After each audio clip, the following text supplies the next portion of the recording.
vamos a hablar de la resurrección hoy. No sabemos si esa es la respuesta correcta que yo estoy buscando. ¿Alguien más? La obediencia. La obediencia. ¿La obediencia a quién? ¿A mí? No. Ah, El que tiene al Hijo tiene la vida. El que bien. no tiene al Hijo de Dios no tiene la vida. Primera de Juan 5. Vale. ¿Qué más? ¿Hans por ahí? Recibirla, aceptarla, por supuesto. ¿Qué más? Nuestra fe. La fe es importante. Pero la pregunta, o la respuesta a mi pregunta va por lo que ha comentado el hermano José y lo que ha comentado el hermano Israel. Si el Señor Jesucristo hubiera quedado en la tumba, nuestra posición delante de Dios sería, ¿qué? ¿Cómo? Culpable. Totalmente culpables, ¿verdad? Es decir, la respuesta a esta pregunta, sin duda alguna, es la resurrección. Es decir, depende de si Dios aceptó o no el sacrificio del Señor Jesucristo en la cruz. También el apóstol Pablo, vamos a empezar por ahí antes de ir a nuestro texto, lema en la lección para ponernos un poco en situación. Vamos a ir a 1 Corintios capítulo 15. 1 Corintios capítulo 15. Vamos a leer ahí un par de textos y luego le voy a pedir a Carlos que me ayude con el texto o versículo clave de la lección. Vamos a 1 Corintios capítulo 15. Vamos a ver los versículos 14 y los versículos 17 que nos dan la respuesta a la pregunta que yo he hecho y que repito, en lo que respecta a la salvación, de qué depende la posición del hombre delante de Dios. Isra, porfa, versículo 14, José, Germán, versículo 17, ya que habéis respondido vosotros. Y si Cristo no resucitó, vana es entonces nuestra predicación, vana es también nuestra fe. Versículo 17. Y somos hallados falsos. No, 15, 17. 1 Corintios 15, 17. Perdón. Y si Cristo no resucitó, vuestra fe es vana. Aún estáis en vuestros pecados. Es decir, si el Señor Jesucristo no hubiera resucitado, nosotros seríamos y estaríamos, ¿verdad?, muertos en Cristo, estaríamos muertos espiritualmente, como dice aquí esta última parte, aún estáis en vuestros pecados. Vamos a leer el versículo clave de la lección, Carlos, por favor, aquí en nuestro mismo texto, 1 Corintios capítulo 15, versículos 20 al 22. Mas ahora Cristo ha resucitado de los muertos, primicias de los que durmieron es hecho. Porque por cuanto la muerte entró por un hombre, también por un hombre la resurrección de los muertos. Porque así como en Adán todos mueren, también en Cristo todos serán vivificados. Bien, nos da un poco respuesta a esos textos que hemos visto antes. Si Cristo no hubiera resucitado, aún estaríamos en nuestro puesto. Mas ahora, versículo 20, ha leído Carlos, Cristo ha resucitado de los muertos y por lo tanto podemos preguntarnos, ¿cómo puede alguien saber si la muerte de Jesucristo fue aceptada por parte de Dios o es suficiente para pagar por nuestros pecados? ¿Por qué resucitó conforme a la Esa es la respuesta también. Si Cristo no hubiera resucitado, significaría que Dios no hubiera aceptado ese sacrificio, ¿verdad? La resurrección es la afirmación que Dios hace y la seguridad que nos da de que la muerte de Cristo es suficiente para perdón de pecados, ¿verdad? Es suficiente para perdón de pecados. Vamos a estar hablando de la resurrección del Señor Jesucristo. Alguien que me diga, ¿qué significan las siglas? ¿Alguien sabe lo que es un acrónimo? ¿Un acrónimo? ¿Unas siglas? Por ejemplo, si yo digo PP, aparte de este señor que está aquí y de Partido Popular, ya sabemos de qué pie coge a Conchi. ¿Qué significa PP? Partido Popular. No sé cuántos no sabéis, pero el nombre de Pepe procede de padre putativo. Es lo que es el diminutivo de Pepe. O si yo digo ONU, ¿qué quiere decir? Claro, por eso los José son Pepes. ONU, ¿qué es? Organización de las Naciones Unidas, ¿verdad? Si ponemos las siglas AC y DC, aparte de un grupo de música que no tiene nada que ver en todo esto, ¿de qué estamos hablando? Ahí habla Hans de corriente, ¿no?, alterna y corriente continua, que tampoco tiene nada que ver con esto. Antes de Cristo y después de Cristo, es decir, el nacimiento del Señor Jesucristo ha marcado, ¿vale? Ha marcado todo el antes y un después, ¿verdad? O sea, la existencia del Señor Jesucristo como personaje histórico es absolutamente indudable. No voy a entrar ahora en qué monje en el siglo VI después de Cristo estableció el antes de Cristo y después de Cristo, ¿vale? Pero que sepamos que la existencia del Señor Jesucristo es un hecho histórico absolutamente indubitable, indudable y que ha marcado toda la historia. ¿Cuáles fueron las últimas palabras del Señor Jesucristo en la cruz? Para hacer un poquito de repaso de lo de la semana pasada. Consumado es, hubo algo un poquito después, consumado es, o Padre, en tus manos encomiendo mi espíritu, y después de eso la Escritura, ¿qué nos dice? Que Él expiró o entregó su espíritu. Ya estamos viendo hace 2 semanas que el Señor Jesucristo no lo mataron, sino que Él, por su propia voluntad y bajo un absoluto control, entregó su espíritu, ¿verdad? Él se despidió. Los evangelios no dicen en ningún caso que el Señor Jesucristo murió. En lo que los evangelios lo que dicen es que el Señor Jesucristo entregó su espíritu. Él no murió como otros mueren, sino que fue el único vencedor ante la muerte. ¿Cómo se tomó la gente que estaba allí presenciando eso, la muerte del Señor Jesucristo? ¿Qué nos dicen los evangelios acerca de ello? Vamos a verlo. Vamos a empezar aquí con Clara. Clara, por favor, búscame Evangelio de Marcos. Evangelio de Marcos, capítulo 15, versículos 42 al 45. Pepe, por favor, Mateo 27, 62 al 66. Mateo 27, 62 al 66. Conchi, por favor, Lucas 23, 48 al 53. Lucas 23, 48 al 53. Si tenemos los textos. 42 al 45. 42-45, estamos primero con Clara en Evangelio de Marcos, capítulo 15, del 42 al 45. Jesús es sepultado. Cuando llegó la noche, porque era la preparación, es decir, la víspera del día de reposo, José de Artemia, miembro noble del concilio, que también esperaba el reino de Dios, vino y entró osadamente a Pilato y pidió el cuerpo de Jesús. Pilato se sorprendió de que ya hubiese muerto y haciendo venir al centurión le preguntó si ya estaba muerto. El informado por el centurión dijo, el cuerpo de José. Vio el cuerpo de José. El cuerpo de ¿Vale? José. ¿Qué personaje, aparte de José de Arimatea, que luego volveremos con él, vemos aquí, en este texto? El centurión. Vale, sí, el centurión al final. Alguien, antes, versículo 44. A Pilato. ¿Qué podemos decir de Pilato? ¿Cuál fue su respuesta, reacción? ¿Cómo se lo tomó la muerte del Señor Jesucristo? Sorpresa, ¿no? ¿Por qué? Que se hubiera muerto ya.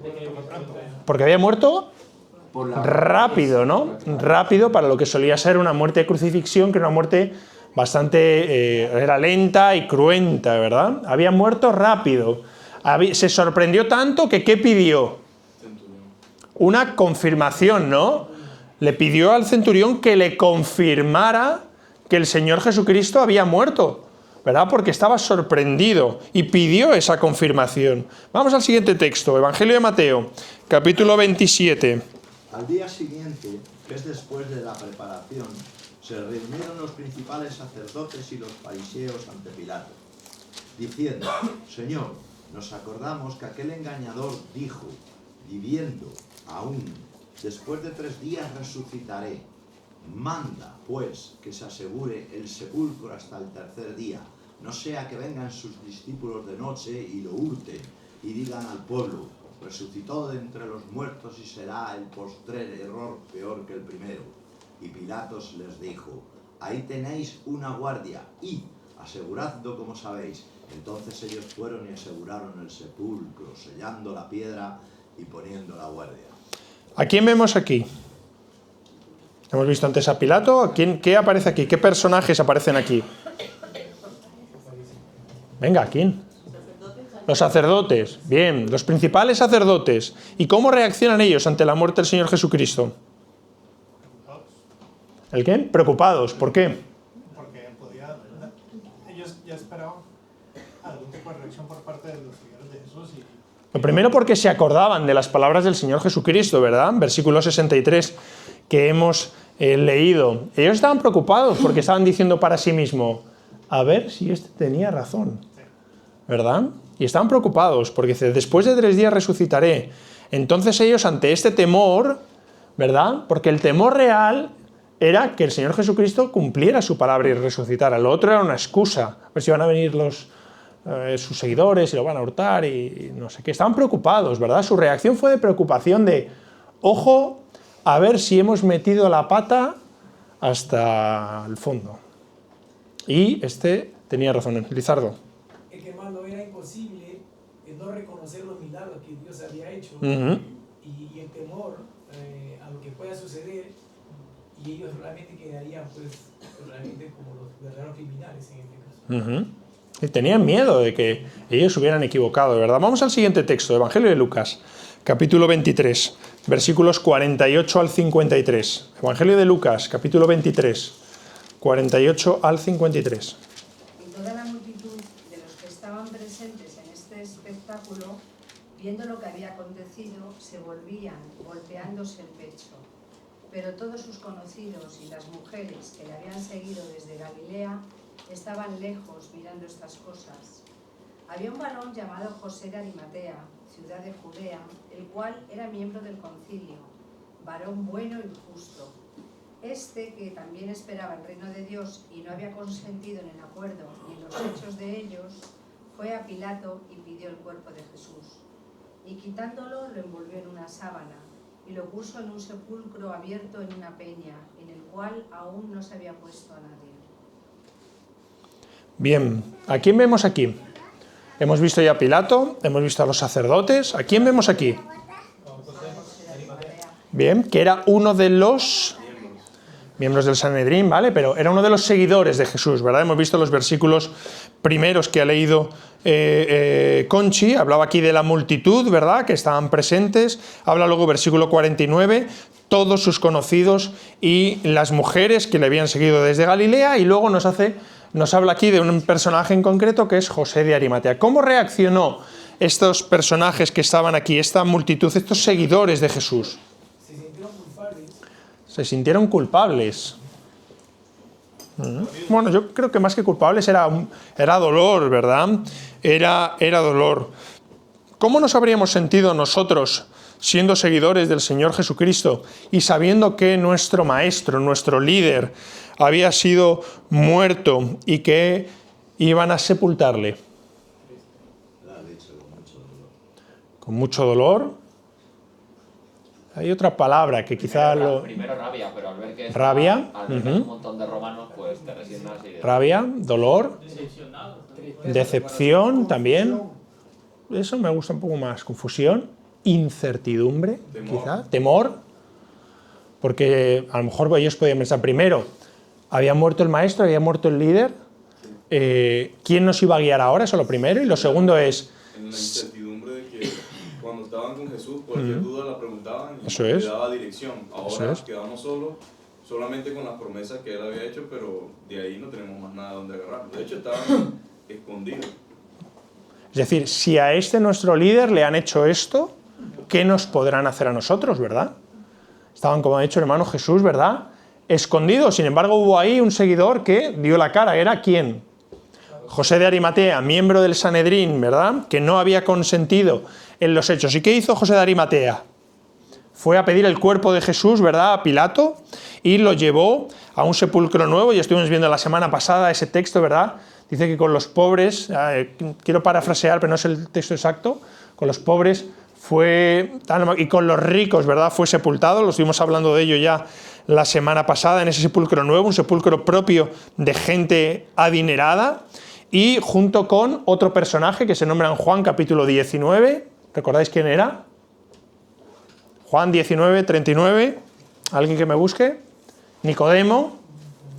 Nicodemo trajo una serie de especias y envolvieron el cuerpo del Señor Jesucristo, ¿verdad? Y lo depositaron en este sepulcro, versículo 52, versículo 53, lo envolvió en una sábana y lo puso en ese sepulcro que no había sido utilizado absolutamente por nadie. ¿Cómo se embalsamaba, cómo se enterraba en ese momento? Con especias, ¿verdad? ¿Sobre todo para qué? ¿Verdad? Y con unas sábanas que se ponían alrededor. ¿Se ponían las sábanas como nos tumbamos nosotros en la sábana, así bastante flojitas? Prietas, ¿verdad? Apretadas. Se ponía como una especie como de momia, podemos decir, ¿verdad? Fuertes lo tenían ahí. ¿Y qué se colocó delante de la peña? Una piedra. Una piedra se colocó. ¿Por qué se colocó una piedra? Que no se lo robaran. Para que no lo robaran, ¿no? Se colocó ahí la piedra, porque o ellos estaban pensando en que el Señor Jesucristo iba a resucitar, y claro, y si colocaba una piedra, pues ya no iba a coger y eso le iba a impedir. No, ¿verdad? Era para que no pudieran acceder a ese pueblo, no para que no pudiera salir, sino para que no se pudiera acceder. ¿Y qué día era? La piedra sería por higiene también, ¿no? Cuando resucita Lázaro también le dice quitar la piedra. También puede ser, sí, puede ser, pero puede, el tema de olor, sí, también. Sin embargo, la piedra aquí da una característica, que era muy grande, ¿verdad? Una piedra de mucho tamaño. Y como hemos leído antes, mandaron ahí una guardia para poder coger y velarlo. Y nos dice el versículo 54, si lo tienes ahí, Conchi, nos habla del día que era. ¿Qué día era? Era día de la preparación, por lo tanto era... ¿Qué día era el día de reposo? Sábado. Con lo cual era el día de la preparación. ¿Qué era el día? Viernes, ¿verdad? Era el día de la preparación y estaba para comenzar, todavía no ha comenzado, el día de reposo. Entonces la cruz quedó vacía del Señor Jesucristo. En este momento, ya con la tumba vacía, hemos hablado de los discípulos. ¿Cuál es el último momento en el cual se habla de los discípulos? Antes de este momento. ¿Cuando huyen de dónde? ¿En qué punto, en qué lugar geográfico estamos hablando? El huerto de Getsemaní, ¿verdad? Es en el huerto de Getsemaní donde ellos abandonan ahí al Señor Jesucristo y se van a esconder. Luego ocurren todos los demás eventos que hemos estado viendo en las últimas semanas. ¿Y qué trataron ellos? ¿Estaban junto al Señor Jesucristo en el momento de la crucifixión? Solo se habla de Juan, ¿verdad? En ese momento estaban escondidos, estaban alejados del público, estaban, como hemos dicho antes, temerosos, con incertidumbre, asustados, desalentados, desanimados, derrotados. ¿Qué esperanzas tenían los discípulos? Ya hemos hablado de ello también en lecciones anteriores. ¿Ellos qué esperaban? Que el reino se iba a realizar ¿cuándo? En ese momento, ¿verdad? De Yanira, búscame por favor Lucas capítulo 24, versículos 19 al 21. Entonces él les dijo, ¿qué cosas? Y ellos le dijeron, de Jesús Nazareno, que fue varón profeta, poderoso en obra y en palabra delante de Dios y de todo el pueblo, y cómo le entregaron los principales sacerdotes y nuestros gobernantes a sentencia de muerte y le crucificaron. Pero nosotros esperábamos que él era el que había de redimir a Israel, y ahora, además de esto, hoy ya es el tercer día que esto ha acontecido. Fijaros el versículo 21. Ellos están diciendo, estamos aquí con esos discípulos, camino de Maús, ¿verdad? Pero nosotros esperábamos que él era el que había de redimir a Israel. Y fíjate, lleva ya 3 días muerto. No, y el que lo entrega, Judas, también hay una parte en la que sale que como que él se siente arrepentido cuando él ve que sí iba a ser juzgado. Yo creo que él pensaba que no iban a llegar a juzgarle o algo. Cuando ve que sí ha juzgado, coge y es cuando va corriendo, se arrepiente. A devolver las monedas. A devolver las monedas. Sí, pero aquí lo que estamos hablando es que los discípulos esperaban que ese reino iba a ser en ese momento. Ellos no estaban pensando, como ya hemos visto en otros textos, en un reino espiritual en ese momento, sino en un reino poderoso, físico, del Mesías. Vamos a Mateo capítulo 28 para leer lo que es el texto de la resurrección. No vamos a ir detalle a detalle, vamos a ver otras cosas, pero sí, para que no se nos quede, vamos a leerlo. Me voy a quedar de Yanira, continuamos por ahí detrás con Ismenia, por favor. Estamos en Mateo 28 y vamos a leer los versículos del 1 al 15. Mateo 28, del 1 al 15, y vamos a estar viendo alguna serie de cositas ahí. Vamos un versículo cada uno, Ismenia, Marvin, Carlos, y luego por detrás. Mateo capítulo 28, del 1 al 15. Pasado el día de reposo, al amanecer del primer día de la semana, vinieron María Magdalena y la otra María a ver el sepulcro. Y hubo un gran terremoto, porque un ángel del Señor descendió del cielo y llegando, removió la piedra y se sentó sobre ella. Su aspecto era como un relámpago y su vestido blanco como la nieve. Y de miedo de él los guardas temblaron y se quedaron como muertos. Mas el ángel respondiendo dijo a las mujeres: no temáis vosotras, porque yo sé que buscáis a Jesús, el que fue crucificado. No está aquí, pues ha resucitado, como dijo. Venid, ved el lugar donde fue puesto el Señor.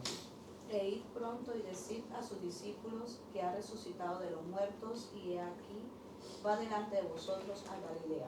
Allí le veréis, he aquí os lo he dicho. Entonces ellas, saliendo del sepulcro con temor y gran gozo, fueron corriendo a dar nuevas a sus discípulos.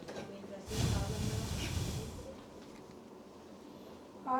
aquí Jesús les salió al encuentro diciendo: salve, y ellos, acercándose, abrazaron sus pies y le adoraron.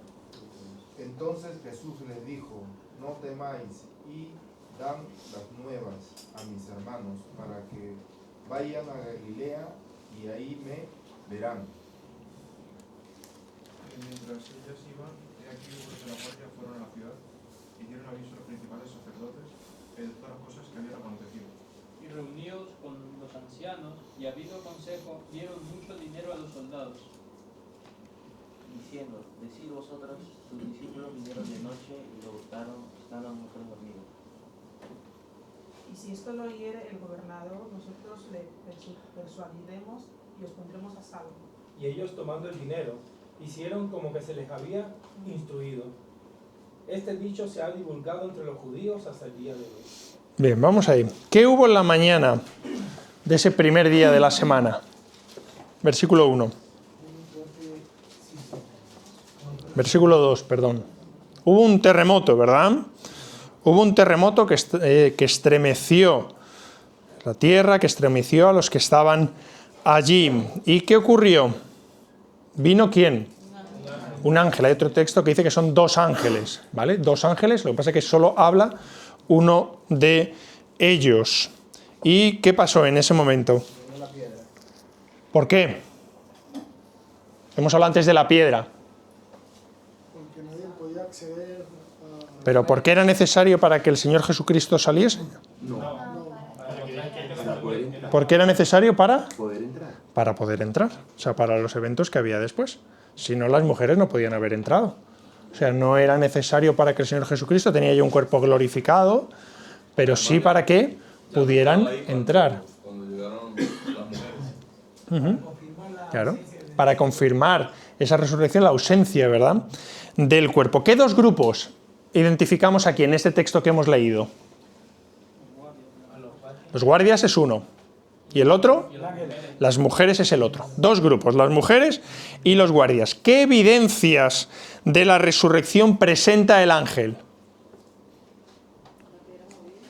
La piedra removida es una de ellas. Versículo 2. Esa es la primera evidencia de la resurrección. La segunda, la tumba vacía, ¿tiene que ver con eso? ¿Cuál?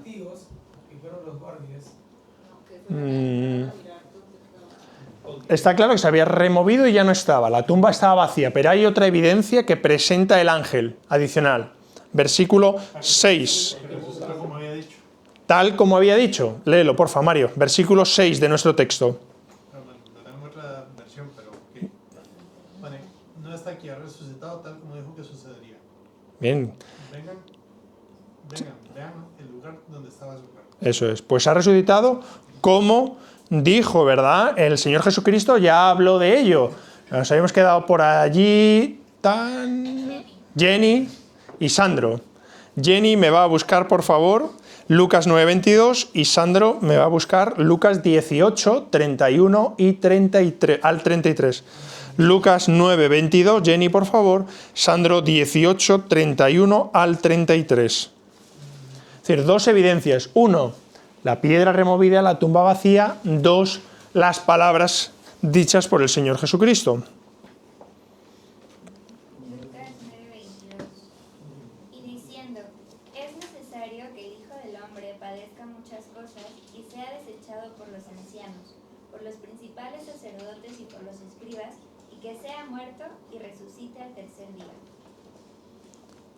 ¿Vale? Dice, tomando Jesús a los 12, les dijo, he aquí, subimos a Jerusalén, y se cumplirán todas las cosas escritas por los profetas acerca del Hijo del Hombre. Pues será entregado a los gentiles, y será escarnecido, y afrentado, y escupido. Y después que le hayan azotado, le matarán, mas al tercer día resucitará. Mas al tercer día resucitará, ¿verdad? Las palabras del Señor Jesucristo. Según, volvemos a nuestro texto, estamos ahí en Mateo 28. Según los versículos 8 y del 11 al 15, ¿cómo reaccionaron estos dos grupos? Versículo 8, primer grupo, las mujeres, ¿cómo reaccionan? Con temor y gran gozo. ¿Y cuál es la reacción, digamos, a la reacción un poco física, ¿vale? Pero ¿cómo reaccionan ellas?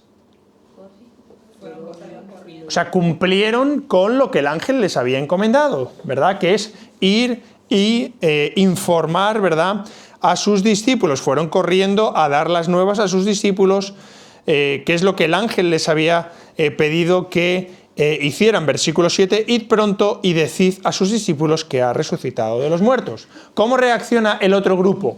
Los soldados. Caen como muertos, sí, pero luego una vez ya pasan ese momento y se dan cuenta de lo que ha ocurrido, ¿cómo reaccionan? Versículos 11 al 15. ¿Con miedo? ¿Haciendo qué? Pagando para que... No, pagando no. Van a informar. Van a informar, eso es, van a informar. Versículo 11, ¿vale? Dice que la guardia fueron a la ciudad y dieron aviso a los principales sacerdotes, ¿verdad? Fueron allí a informar a los sacerdotes, a los ancianos. ¿Y qué ocurre en ese momento? Que les sobornan, ¿verdad? ¿Les dan dinero para qué? Para no divulgar lo que hubieran hecho. Para que mientan, ¿verdad? Una de las mayores mentiras que existe respecto a esto es esa teoría o doctrina de que el Señor Jesucristo no ha resucitado. Y se han inventado un montón de situaciones para intentar justificar esta mentira, que es que el Señor Jesucristo no ha resucitado. Esta mentira, que como dice el versículo 15, dice, este dicho se ha divulgado entre los judíos hasta el día de hoy. Hemos dicho que había ahí una pequeña compañía, ¿verdad? ¿Y cuál fue la excusa que les dijeron que tenían que decir? ¿Vale? Cuando les preguntaran, que se habían ¿qué? Dormido. ¿Era posible que los 4 soldados profesionales romanos se hubieran quedado dormidos y que los discípulos hubieran cogido y hubieran robado el cadáver, como dicen aquí? Tiene muy poco sentido, porque ellos se jugaban la vida simplemente por custodiar un cadáver. Uh-huh. Si te duermes y te van a dar chaucha, pues no te duermes. Viendo cómo estaban los discípulos, que hemos dicho antes que estaban ¿cómo? Asustados, timoratos, llevaban al menos un par de días, ¿verdad?, metidos en un sitio. ¿Era posible que ellos tuvieran la decisión, la capacidad, incluso la logística, para poder coger, ir allí y robar el cuerpo? Con una pequeña compañía profesional del ejército romano allí. No, ¿verdad? Esa teoría es absolutamente descartada. Ni los discípulos pudieron robar el cuerpo, ¿verdad? Ni se pudieron quedar dormidos estos soldados romanos. Otra teoría dice que se equivocaron de tumba. Que en lugar de coger y ir a esa tumba, fueron a otra tumba y no la encontraron. Y la respuesta que podemos decir es, ¿Y por qué los principales sacerdotes? Fijaros versículos 1 al 15. ¿Cómo reaccionan los principales sacerdotes? Tú imagínate, Carlos, que yo te digo que han robado en tu casa. ¿Tú qué harías? Y estás en la clínica. Llamar a la policía. Llamar a la policía es lo primero, ¿vale? Y lo segundo, seguirías operando dientes. No, iría a mi casa. Irías a tu casa. Los sacerdotes y los ancianos que estaban aquí, ¿se dice que fueron a comprobar que lo que les estaban diciendo era eso? No fueron a comprobarlo. Directamente les dijeron, les dieron dinero para que mintieran. Qué fácil sería que los sacerdotes dijeran, que se han equivocado de tumba, que está aquí la piedra, están aquí los soldados, vamos a remover la piedra, está aquí el cuerpo, se acabó. No había más, con lo cual eso de que se equivocaron tampoco es posible. Hay otra teoría que dice que los soldados se desvanecieron, que el Señor Jesucristo no murió, sino que se desvaneció, ¿vale? No murió, con lo cual le enterraron, o sea, como no era un enterramiento en tierra, le liaron ahí, como hemos dicho antes, con todas las cintas y todo eso, él despertó y como era un hombre fuerte, movió la piedra y salió, porque no estaba muerto. ¿Esa teoría es factible? Eso es falso, la lanza la atraviesa y sale agua, y eso pasa cuando está muerto. O sea, pongámonos en esa situación, ¿vale? Estamos hablando de un cuerpo que ha sido molido, azotado, como ya estuvimos viendo en su momento, ¿verdad? Clavado en la cruz, ¿vale? En la cruz se moría por asfixia, ¿vale? Clavado en la cruz, como dice Israel, le habían clavado una lanza en el costado, en el riñón, ¿verdad? Para ver. Sí, eso es. El agua es importante porque eso pasa cuando eso es. Cuando ya no había ese riego sanguíneo, ¿verdad? Pues salía agua y no salía sangre. Pero no. Estaba desvanecido del cansancio físico, del sufrimiento físico, y en esa fuerza el Señor Jesucristo puede coger y se quitó todas esas bandas que hemos dicho que estaban bastante fuertes, prietas, y se levantó, corrió la piedra y se levantó. ¿Es esto posible? Exacto, además. Espera, voy contigo, que Deyanira me ha pedido antes la palabra.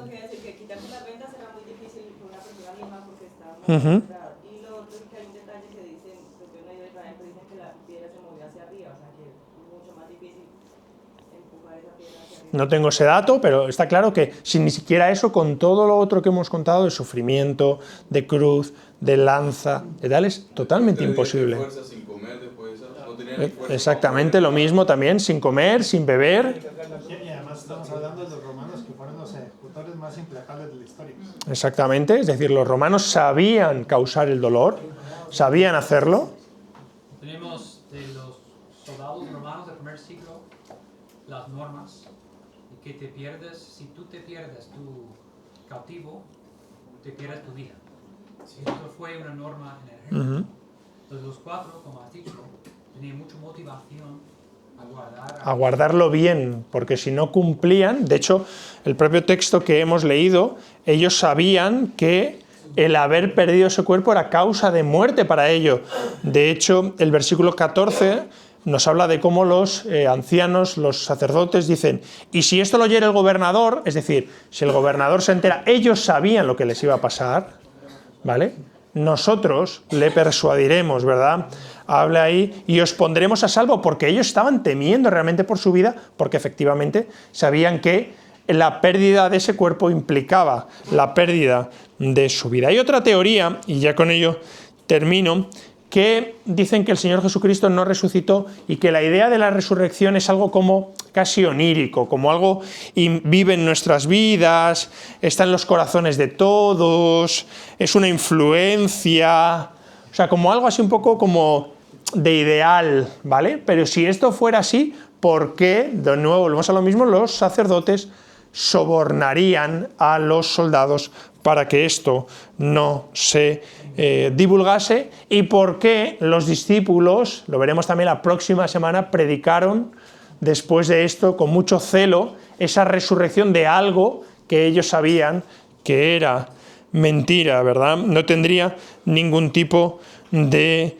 sentido. Además, los discípulos no eran tampoco gente simple, no eran tontos, ¿verdad? Estamos hablando de que había un recaudador de impuestos, de que había gente que era emprendedora, eran pescadores con sus propios negocios, con lo cual no había ningún sentido en todo esto. Vamos a terminar muy rápido, vamos a leer Sí, dime. En el Evangelio de Juan 32 dice, Sí. vieron pues los soldados y quebraron las piernas al primero y asimismo al otro que había sido criticado con él. Mas, cuando llegaron a Jesús, como le vieron ya muerto, no le quebraron. las piernas. Efectivamente, porque la muerte... No sabía cuándo alguien estaba muerto. Totalmente. Y porque ellos al final, el tema de quebrar las piernas, aparte que es un tema profético, dice que no se quebró ningún hueso de él, el tema de quebrar las piernas era precisamente por el tipo de muerte que era la crucifixión. La muerte de cruz era una muerte por asfixia. Si ellos cogían y el crucificado con sus piernas hacía fuerza para no ahogarse. Al quebrarle las piernas, el peso caía y al caer el peso se producía la asfixia. Por eso el tema de quebrar las piernas a los dos que estaban crucificados al lado suyo, como no estaban muertos, les quebraron las piernas para que se asfixiaran y murieran. Sin embargo, ellos ya vieron que el Señor Jesucristo había cogido y había fallecido.